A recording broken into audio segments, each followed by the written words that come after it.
Good morning students. ये आपके सामने एक इलेक्ट्रोस्टैटिक्स चैप्टर से रिलेटेड एक क्वेश्चन दिया हुआ है जेडब्ल्यू का। क्वेश्चन लिखा हुआ है कि a solid sphere of radius R and charge Q distributed in volume.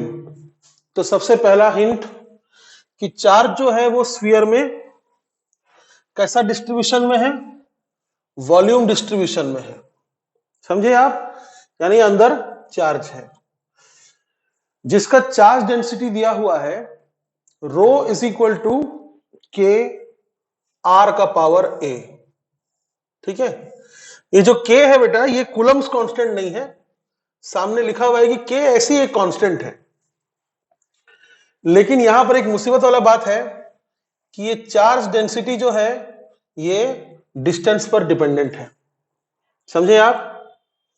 मतलब यूनिफॉर्मली डिस्ट्रीब्यूटेड चार्ज नहीं है।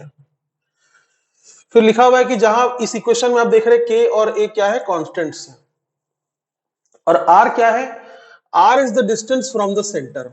यानी यहां से आप कोई भी डिस्टेंस मेजर कीजिएगा तो आर है। ठीक है, फिर बोल रहा है कि if the electric field at R is equal to R by two. मतलब ये मैंने यहां पर स्फीयर बना दिया है जिसके अंदर चार्ज मैंने दिखा दिया है, रेडियस आर दिखा दिया है। अगर मैं एक डिस्टेंस लेता हूं, कितना, आर बाई टू,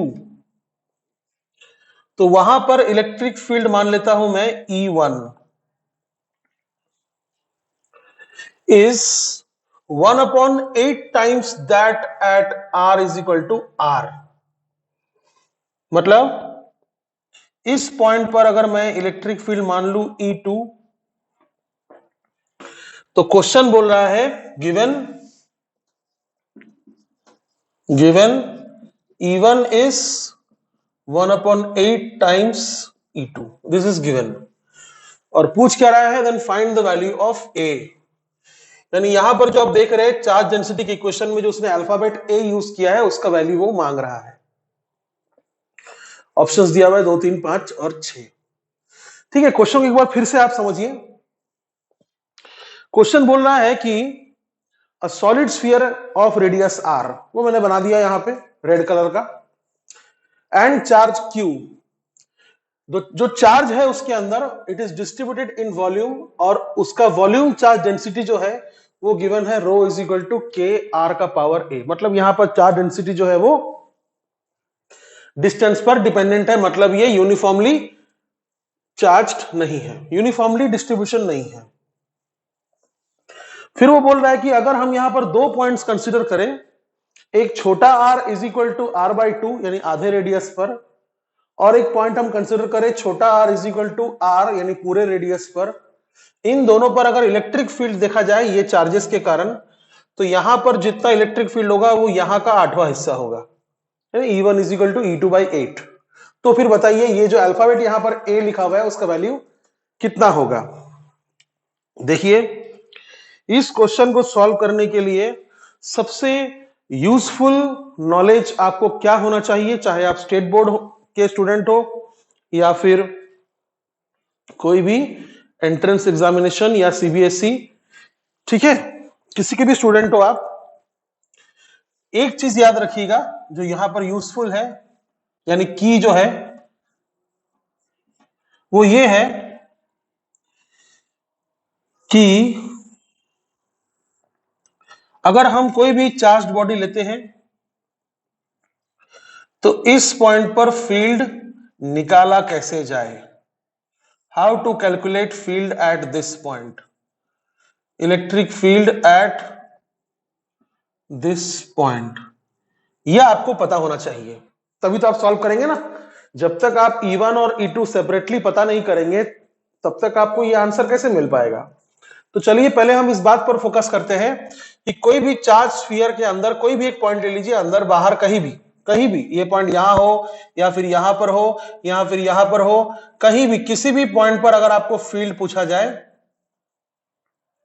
कोई भी पॉइंट पर अगर आपको फील्ड पूछा जाए, ठीक है, तो आप कैसे पता कीजिएगा। देखिए चलिए स्टार्ट करते हैं, कैसे पता करेंगे हम।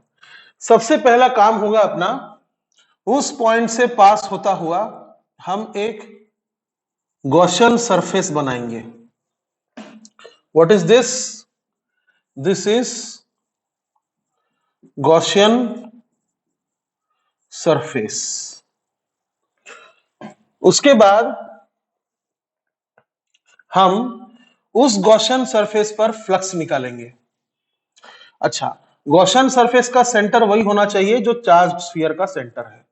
ठीक है, तो ये गॉसियन सरफेस पर हम फ्लक्स निकालेंगे दो तरीके से, एक फ्लक्स के फॉर्मूले से और एक गॉस थ्योरम से।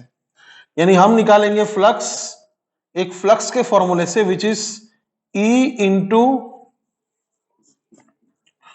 रेस्पेक्टिव एरिया, और दूसरा हम फ्लक्स निकालेंगे एक और तरीके से, क्या? Charge enclosed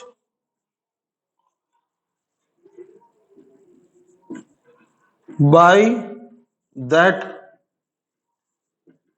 surface upon epsilon naught. ठीक है, तो हम क्या करेंगे, flux is equal to E into area और flux is equal to charge enclosed by that surface. Which surface? Gaussian surface upon epsilon naught. समझ गए आप? यानी ये सरफेस पर हम फ्लक्स दो तरीके से निकालेंगे और दोनों को हम इक्वेट कर देंगे, दोनों को हम इक्वेट कर देंगे। और बेटा जैसे इक्वेट करेंगे हमको ई मिल जाएगा। समझ गए आप? ठीक है, यानी ये एप्लीकेशन गॉस थ्योरम का है, यूं समझ लीजिए आप। अगर मान लीजिए ये पॉइंट पर पूछा होता तो मैं इस पॉइंट पर गॉसियन सरफेस बनाता, ऐसे, समझे? इस पॉइंट पर मैं गॉसियन सरफेस बनाता। अगर ये पॉइंट पर पूछा होता तो मैं इस पॉइंट पर गॉसियन सरफेस बनाता। जिस पॉइंट पर पूछे मैं उस पॉइंट पर गॉसियन सरफेस बना दूंगा और क्या करूंगा, वो सरफेस के ऊपर मैं फ्लक्स निकालूंगा दो अलग अलग फॉर्मूले से।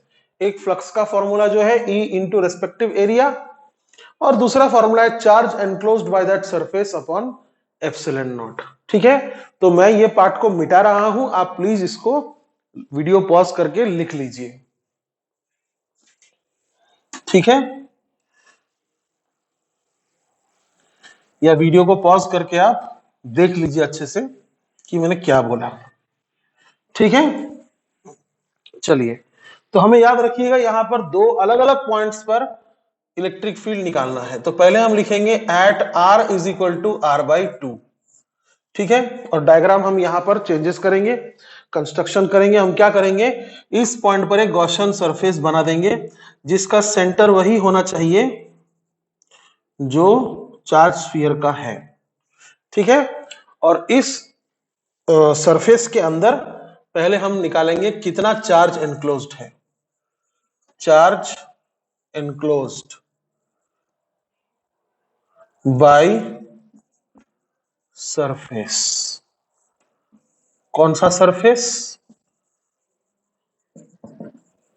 Gaussian surface. चलिए, एक छोटा सा और हम बात कर लेंगे यहां पे। देखिए, सिंस चार्ज यूनिफॉर्मली डिस्ट्रीब्यूटेड नहीं है। अच्छा, क्या होता अगर चार्ज यूनिफॉर्मली डिस्ट्रीब्यूटेड होता? कैसे समझ में आता हमको कि चार्ज यूनिफॉर्मली डिस्ट्रीब्यूटेड है? तो बेटा क्वेश्चन में ये चीज नहीं होता, ये चीज है मतलब नॉन यूनिफॉर्मली डिस्ट्रीब्यूशन है। समझे? सिर्फ डेंसिटी, सिंस यहां पर चार्ज डेंसिटी का एक इक्वेशन दे दिया है, इसका मतलब यूनिफॉर्मली डिस्ट्रीब्यूटेड नहीं है। देखिए, अगर यूनिफॉर्मली डिस्ट्रीब्यूटेड होता तो हम क्या करते, डेंसिटी इंटू इतना वॉल्यूम कर देते। क्या करते? डेंसिटी इंटू इतना वॉल्यूम। डेंसिटी क्वेश्चन में दिया रहता, ठीक है, लेकिन यहां पर जो डेंसिटी दिया हुआ है वो इक्वेशन के फॉर्मेट में दिया हुआ है, मतलब ये नॉन यूनिफॉर्म डिस्ट्रीब्यूशन है। तो हमें यहां पर एक अलग प्रोसीजर अपनाना होगा। हम क्या करेंगे, छोटा x डिस्टेंस के दूरी पर एक स्फीयर बनाएंगे, एक और स्फीयर बनाएंगे। छोटा x का डिस्टेंस पर हम एक और स्फीयर बनाएंगे, ठीक है, और हम उसको dx थिकनेस भी देंगे। आपको पता होगा हम ऐसा क्यों करते हैं, क्योंकि हम ये समझ सकते हैं कि ये dx का जो रीजन है ये इतना पतला है, इतना ज्यादा पतला है कि इसके अंदर कम से कम हम मान सकते हैं कि चार्ज यूनिफॉर्मली डिस्ट्रीब्यूटेड है। समझे आप? मैंने क्या बोला था आपको कि अगर पूरे इस पूरे सरफेस पर अगर मान लो यूनिफॉर्मली चार्ज डिस्ट्रीब्यूशन होता तो हम क्या करते, डेंसिटी इंटू वॉल्यूम कर देते। कितना वॉल्यूम, इतना वॉल्यूम कर देते, ठीक है। लेकिन हमने देखा कि ये यूनिफॉर्मली डिस्ट्रीब्यूटेड नहीं है, तो हमने क्या किया, एक सेगमेंट बनाया। अब सेगमेंट को इतना छोटा बनाया, इतना छोटा बनाया, इतना ज्यादा छोटा बनाया कि डेंसिटी को डिस्टेंस पर कोई फर्क ही नहीं पड़ेगा। अब समझिए बात को, जैसे क्या बोल रहा है वो, आर डिस्टेंस पर कितना डेंसिटी होगा, एट आर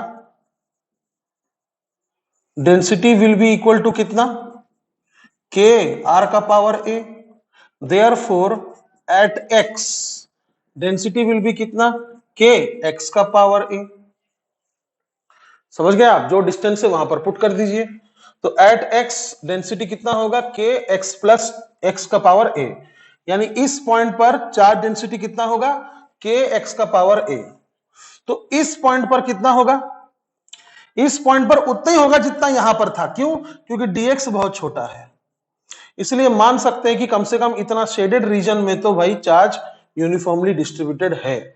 तो हम क्या कर सकते हैं, फिर सिर्फ इतने रीजन का हम चार्ज निकाल लेंगे, सिर्फ ये शेडेड रीजन का हम चार्ज निकाल लेंगे। तो हम लिखेंगे charge in the shaded region, उसका नाम दे देंगे dq। शेडेड रीजन छोटा सा रीजन है, इसलिए चार्ज भी क्या होगा, dq। तो dq क्या हो जाएगा, डेंसिटी वहां पर इंटू वॉल्यूम उसका, ठीक है, डेंसिटी वहां पर इंटू वॉल्यूम इस ट्रिप का।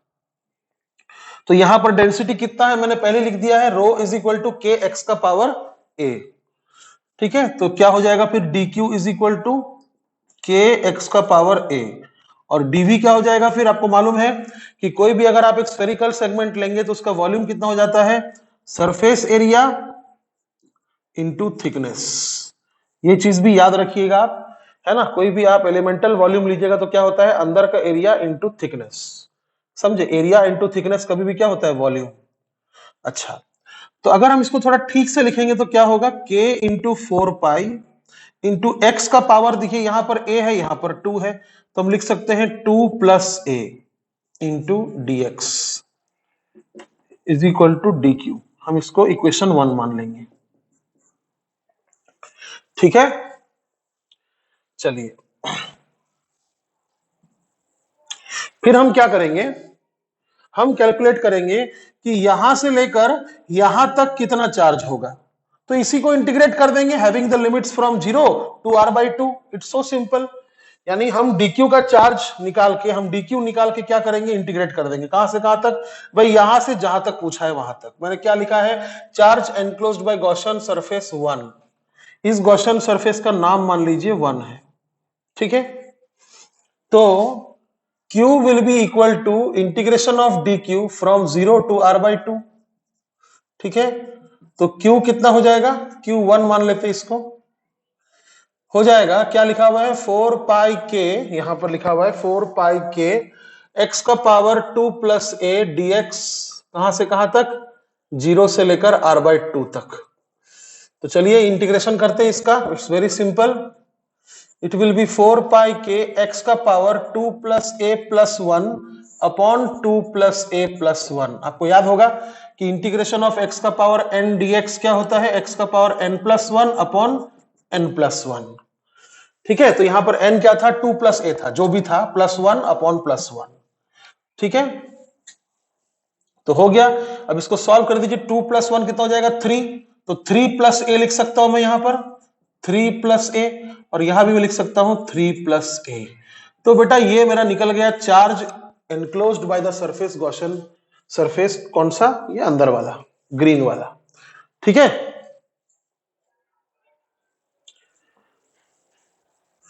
अच्छा देखिए एक बार आप ठीक से, आपको समझ में आया कि नहीं आया,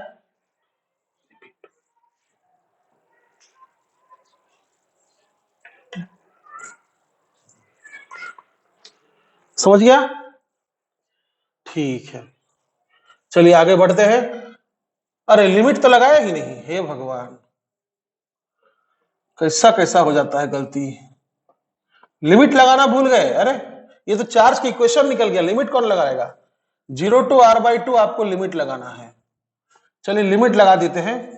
तो Q1 will be equal to 4 pi के, x के जगह r/2 लिख देते हैं, r/2 का पावर कितना है 3 प्लस a, अपॉन में कितना है 3 प्लस a।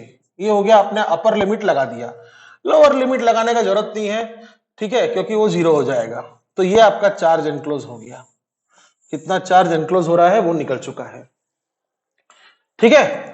चलिए अब हम लोग क्या करेंगे, हमें पता चल गया है कि इस सरफेस के अंदर में कितना चार्ज एनक्लोज्ड है। अब हम लिखेंगे कि फ्लक्स ओवर गॉसियन सरफेस 1, तो φ1 इज इक्वल टू, क्या फॉर्मूला मैंने बोला आपको, फील्ड इनटू एरिया। तो फील्ड हो जाएगा E1, मैंने इस पॉइंट पर फील्ड माना है E1, और बेटा इसका एरिया कितना होगा, यहां तक का रेडियस कितना है r/2, तो एरिया कितना होगा 4 पाई r/2 का स्क्वायर, ठीक है। मैं जानबूझकर ये 2 का स्क्वायर 4 हो जाएगा, 4 और 4 कैंसिल हो जाएगा, मैं नहीं कर रहा हूं, काम आएगा बाद में इसलिए, ठीक है। और एक क्या दूसरा तरीका है फ्लक्स निकालने का भाई, it is charge enclosed upon epsilon naught. तो इसका दूसरा तरीका है also by Gauss theorem, also by Gauss theorem φ1 is equal to charge enclosed यानी Q1, मैंने क्या लिखा, charge enclosed by Gaussian surface 1 कितना माना मैंने Q1, तो Q1 अपॉन एप्सिलॉन नॉट। अब Q1 क्या है लिख दीजिए, तो 4 पाई के r/2 का power 3 plus a upon 3 plus a। फिर मैंने क्या बोला था, की पॉइंट में क्या बोला था, दो अलग अलग तरीके से फ्लक्स निकाल के आप इक्वेट कर डालो। चलिए इक्वेट कर देते हैं। तो इन दोनों को मैं इक्वेट कर रहा हूं, इक्वेटिंग इक्वेशन 2 एंड इक्वेशन 3, ठीक है, इक्वेटिंग 2 एंड 3। तो 2 और 3 को इक्वेट कर देते हैं। अच्छा ये एप्सिलॉन नॉट लिखना रह गया, ठीक है। चलिए इन दोनों को इक्वेट कर देते हैं। तो क्या लिखा हुआ है, E1 into 4 pi into r/2 का स्क्वायर इंटू 4 पाई के r/2 का power 3 plus a upon epsilon into 3 plus a, हो गया, एप्सिलॉन इंटू 3 प्लस a। अब देखिए 4 पाई कैंसिल कर दिया मैंने, ठीक है। तो E1 कितना निकल रहा है यहां से, E1 निकल रहा है देखिएगा k upon epsilon naught 3 plus a, और थोड़ा ध्यान से देखिए, इस साइड है r/2 का पावर 3 प्लस a और इस साइड है r/2 का पावर 2, यानी ये जब यहां आएगा तो क्या हो जाएगा, r/2 का power 3 plus a upon r/2 का पावर 2, तो फिर क्या हो जाएगा r/2 का पावर 3 प्लस a माइनस 2, है ना, पता होगा ना आपको, a का पावर m अपॉन a का पावर n क्या होता है, a का पावर m माइनस n, ठीक है। तो क्या हो जाएगा r/2 का power 3 plus a minus 2, it will be a plus 1, 3 plus a minus 2, it will be a plus 1। तो ये मेरा E1 निकल गया, इसको मैं नाम दे दूंगा इक्वेशन 4।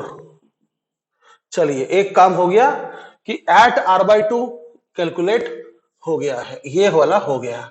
अब at r is equal to r, at r is equal to r, ठीक है। हमें बहुत सारा स्टेप्स दोबारा नहीं लिखना पड़ेगा, हम मान लेते हैं कि चलिए हमें अब इस पॉइंट पर क्या निकालना है, फील्ड निकालना है, E2 निकालना है। तो हम सबसे पहले क्या करेंगे, हम वहां पर एक गॉसियन सरफेस बना देंगे, हम यहां पर एक गॉसियन सरफेस इस तरह से बना देंगे, है ना, बना दिए। तो अब हम पता करना पड़ेगा कि इस सरफेस के द्वारा कितना चार्ज एनक्लोज हुआ है। इट्स वेरी सिंपल, हम वही सेगमेंट बनाएंगे और फिर इंटीग्रेट कहां से कहां तक करेंगे, 0 से लेकर पूरा r तक, यानी अपना ये जो इक्वेशन है इक्वेशन 1 फिक्स है। हम बस क्या लिखेंगे यहां पर, हेडिंग क्या दे देंगे, charge enclosed by Gaussian surface 2। चलिए यहां पर हम 2 नाम दे देते हैं इसका, 2। कितना हो जाएगा फिर वो? सिंपल है, Q2 is equal to integration of dq from 0 to r। आप समझ रहे हैं ना? जब हम यहां तक चार्ज एनक्लोज निकाल रहे थे तो इंटीग्रेशन का लिमिट्स क्या दिए थे? 0 से r/2। अब जब इसका चार्ज एनक्लोज निकाल रहे हैं तो इंटीग्रेशन का लिमिट क्या देंगे? 0 से r, है ना? फंक्शन तो वही रहेगा dq का। तो कितना हो जाएगा फिर? 0 से r k इंटू 4 पाई x का power 2 plus a dx। Integration तो वही होगा बाबा, इंटीग्रेशन कुछ अलग तो होगा नहीं। तो 4 पाई के x का पावर 3 प्लस a, है ना? जिसको डाउट हो रहा हो यहां देख सकते हैं कैसे किया मैंने इंटीग्रेशन। तो 3 plus a upon 3 plus a, और लिमिट क्या होगा? 0 टू r। तो चलिए एक बार हम यहां पर अपर लिमिट पुट कर देते हैं, फिर से लोअर लिमिट पुट करने की जरूरत नहीं है क्योंकि वो 0 हो जाएगा। तो Q2 कितना हो जाएगा फिर? 4 पाई के r का power 3 plus a upon 3 plus a। ये हो गया मेरा चार्ज एनक्लोज्ड बाहर वाला गॉसियन सरफेस के द्वारा। फिर से वही करेंगे हम, फ्लक्स ओवर गॉसियन सरफेस 2। तो फ्लक्स ओवर गॉसियन सरफेस 2 कैसे? दो अलग अलग तरीके से फ्लक्स निकाल के। तो flux φ2 is equal to formula से कितना होगा? E2 into A2। मतलब यहां पर इलेक्ट्रिक फील्ड किसी भी पॉइंट पर कितना है? E2, और इसका एरिया कितना हो जाएगा? 4 पाई r स्क्वायर। बाहर वाला एरिया कितना हो जाएगा? मैं लिख सकता हूं E2 की जगह 4 पाई r स्क्वायर, ठीक है। और गॉसियन सरफेस से हम फ्लक्स निकालेंगे, बाय गॉस थ्योरम हम फ्लक्स निकालेंगे। तो उसका फॉर्मूला क्या है? चार्ज एनक्लोज्ड, कितना निकाला हमने? Charge enclosed Q2 upon epsilon naught. तो चलिए Q2 का वैल्यू यहां पर पुट कर देते हैं। तो Q2 is equal to 4 pi के r का power 3 plus a upon 3 plus a, और ये वाला एप्सिलॉन नॉट। इसको नाम देते हैं इक्वेशन 5, इसको नाम देते हैं इक्वेशन 6। और फिर वही प्रोसीजर करना है, इक्वेशन 5 और 6 को इक्वेट करके हमें E2 निकालना होगा, ठीक है। So let us shift to a different colour because जगह में तंगी है। तो इक्वेटिंग 5 एंड 6 कितना मिलेगा? हम डायरेक्ट शॉर्टकट मारते हैं, देखिए अभी, ठीक है। इसकी तरह 4 पाई कैंसिल हो जाएगा, एप्सिलॉन नॉट 3 प्लस a रह जाएगा। बस यहां पर r/2 की जगह क्या है मेरे पास? r है सिर्फ। तो E2 निकलेगा, मैं यहां से चीटिंग कर लूंगा। E1 कहां गया? ये रहा E1, मैं यहां से चीटिंग कर लूंगा। तो E2 will be equal to k upon epsilon naught 3 plus a, और r/2 की जगह क्या है? यहां पर r है बस। तो मैं लिखूंगा r का पावर a प्लस 1। समझ गए आप? r का पावर a प्लस 1, इसका नाम दे दूंगा मैं इक्वेशन 7। अब मैं गिवन कंडीशन में जाऊंगा। क्या बोला है? E1 जो है वो E2/8 के बराबर है। तो मैं E1 लिखूंगा, ये E1 है और ये E2 है ना? तो मैं लिखूंगा since E1 is equal to E2/8। कौन बोला भाई? भाई ये क्वेश्चन में गिवन है। तो E1 इतना है, लिख देते हैं चलिए, K upon epsilon naught 3 plus a, इतना भारी भारी टर्म है, r/2 का power a plus 1 is equal to E2 कितना है? पहले तो 1/8 लिख देते हैं। E2 कितना है? E2 है K by epsilon naught 3 plus a, r का पावर a प्लस 1। चलो भाई, K epsilon naught 3 plus a, K epsilon naught 3 plus a cut गया, बचा r का पावर a प्लस 1 अपॉन 2 का पावर a प्लस 1, तोड़ दिया मैंने, इज इक्वल टू r का पावर a प्लस 1 अपॉन 8। ठीक है, तो r का पावर a प्लस 1, r का पावर a प्लस 1 एक दूसरे को मार डाला, तो क्या बचा? दोनों नीचे हैं तो दोनों ऊपर लिख सकते हैं। 2 का power a plus 1 is equal to 8 के जगह हम लिख सकते हैं 2 का पावर 3, है ना? तो फिर क्या हो गया? a plus 1 is equal to 3, मतलब a इज इक्वल टू 2। झाला, समझ गए ना आप, a इज इक्वल टू 2 आ गया, so this is the correct answer. समझे? देखिए इस क्वेश्चन का लेंथ पर मत जाइए आप, यहां सबसे इंपॉर्टेंट बात को समझिए। यहां दो इंपॉर्टेंट बात है कि आप आखिर प्रोसीड कैसे करेंगे।